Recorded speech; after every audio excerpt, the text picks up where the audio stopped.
of this crime, suffering from severe mental health issues. Yes, he was. If it was a different president, he'd be praised for being enlightened by mentioning that. But it is where... I'm sure will come out in the coming days. Sam, what a week it has been in Westminster. Our political correspondent John Craig has written a piece on our website which basically says if you went to a publishing house to try and write a book about what's gone on in the last week, they go, that's unbelievable. No, we can't print that. It's too fictitious. It's far-fetched, it's language. Yeah, well, that has a severe impact. That's not always just amusing. If you're the Foreign Secretary, it has a big impact. He's got up in front of a Foreign Affairs Committee in the Commons and said that a British national who's been arrested, according to human rights campaigners, unfairly in Iran, he said, oh, she might have been training journalists out there, right? Which has huge implications. Which has had huge implications, and the Iranian authorities have picked up on it immediately and said that that could be evidence that she was a spy. She could be facing 5 more years in an Iranian prison because of what? Her own trying to get you out of prison, not increase your sentence. There'll be no one left. Prime Minister would take a stronger line if she was in a stronger position, because you've also got Priti Patel as well getting in hot water for meetings with the Israeli Prime Minister, because when she was on holiday over the summer, and instead of sacking her, she has said there will be a new ministerial code of conduct. There is a ministerial code of conduct already, so... Well, of course, this is unravelling, at a very rapid speed for the Tories, and they must just, when you're losing people left, right and centre, you've still got some key people under investigation for this sexual thing where they say last person turn out the light. Yeah. Right, let's talk about this on the front page of the Telegraph, Michelle, which will be interesting if there are any parents this morning and their children are waking up with the sniffles and don't want to go to school today.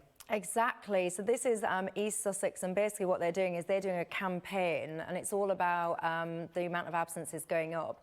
What they're saying is, no excuses. If you've got a sniffle, get yourself to school. And there'll be two... It's actually better for them, it's saying. Yeah, and there'll be 2 groups of people here, because some... I know, but I do that as well, and it's always the people that have children that say it, and it really riles parents up. Yes, if your precious angel is off school, you're less likely to... My mum, there was no pulling the wool over her eyes, so I had to go to quite advanced... Papers, more names coming out of them, those who have avoided paying tax by putting millions abroad, and Formula One star Lewis Hamilton on the front page of the lot. Yeah, I mean, Lewis Hamilton, there was a discussion the other week when he became, a Formula One champ again, and everyone was saying, why isn't he more popular with the British public? He's one of our most successful ever drivers. Well, here's a reason. Because people look at things like this, and while none of the people involved in these Paradise Papers have been accused, who is perceived as not necessarily chipping in their fair share. And that is probably one of the key reasons. Apparently, part of him squirreling money to spare the tax was into a £16.5 million private jet, which he owns. And I just looked at it and I thought to myself, look at that fella there. He owns a jet. He can afford to spend 16.5 million quid on his own aeroplane because he's really good at driving a car fast. Isn't that wonderful? Your views at news@sky.com, or drop me a tweet this morning at Sky Sarah Jane. We're going to take a quick break and we'll have more stories from inside today's papers for you after that. Continuing our look through the papers, Michelle Dewberry and Sam Delaney. And Michelle, the Smile High Club in the Sun. Yes, I'm all about positivity these days, and I try really hard. Look at that. Really? Novel idea. Yes, it's important, especially in this day and age, to take time just to press pause and look for positives and try and be happy and all the rest of it. And The Sun, to their credit, has actually done a double page. It's taken some quotes from a new book, but it's all about, there's 52 tips on how to be happy. And, the thing is with lots of these things, they're obvious, right? But it's not about how obvious they are. It's about whether or not you're done, realise your own goals, not the goals Say no more often. You. That sounds immediately negative to me. Say no more often. It's good. It's saying stuff like, what you was poised to say something then. No, it's good to say. Matter. Is this the need to have an opinion on every subject? Yeah. Oh no, I dispute that. I like an opinion. I like having an opinion, but I don't think any of my opinions matter. And that's the right balance. I like number 25, and the meaningful. Saving the world while denying yourself pleasure won't make you happy. There's a big picture of a cream bun. There you go. I'm going to take number 25 into my day ahead.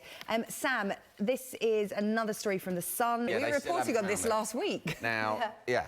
And it's brilliant, isn't it? I mean, I love an escaped lynx story. It's probably my favourite genre of news story. Last summer, you might remember Flavio the Lynx, who is my personal hero, went on the run in Dartmoor.